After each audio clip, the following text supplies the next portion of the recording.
Greetings everyone, this is SteamTeamRedubUK, CC Trainor-Ling, and I'm back to bring you my first episode review for Season 7 of The Loud House. Starting with this video, these reviews will not only feature a new intro with new music, but will also be taking on a different format. What kind of format am I talking about? Well, you'll see as the video plays out. So with that out of the way, let's get right into my first review for Season 7 of The Loud House. Today's episode is Waking History. In this episode, Lisa unfreezes a recently discovered cavewoman to learn about the past, but chaos ensues when the prehistoric woman runs off from the museum and causes mayhem around the city. This was a very interesting episode to open the season because it's the first time Lincoln is not the main character in any capacity, meaning he has neither the lead role nor does he share it with his family or friends. In fact, he doesn't even appear at all. So this was definitely an unexpected, but still a very welcoming change of pace. Anyway, with Lisa being the main character, the best way I can describe the story would be that it's the kind of fun science-based adventure only she could pull off.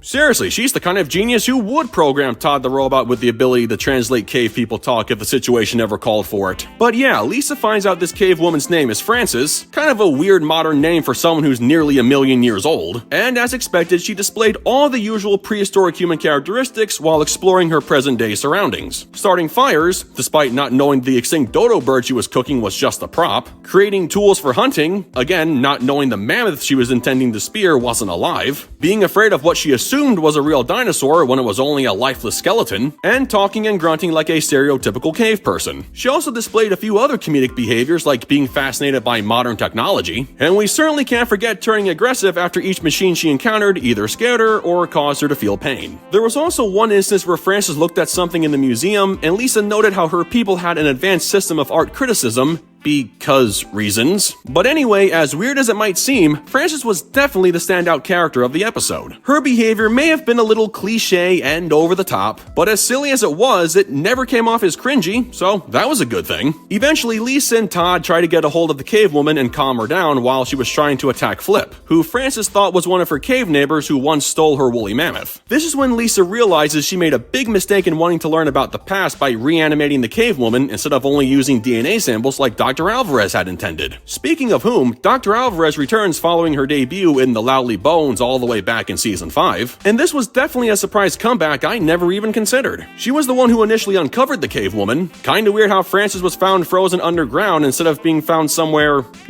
colder. And this doctor warned Lisa that unfreezing this cave woman would be dangerous, and she was proven right. I guess Lisa didn't learn anything from School of Shock. The last time she brought a prehistoric creature into the modern world? Remember how smart of an idea that was?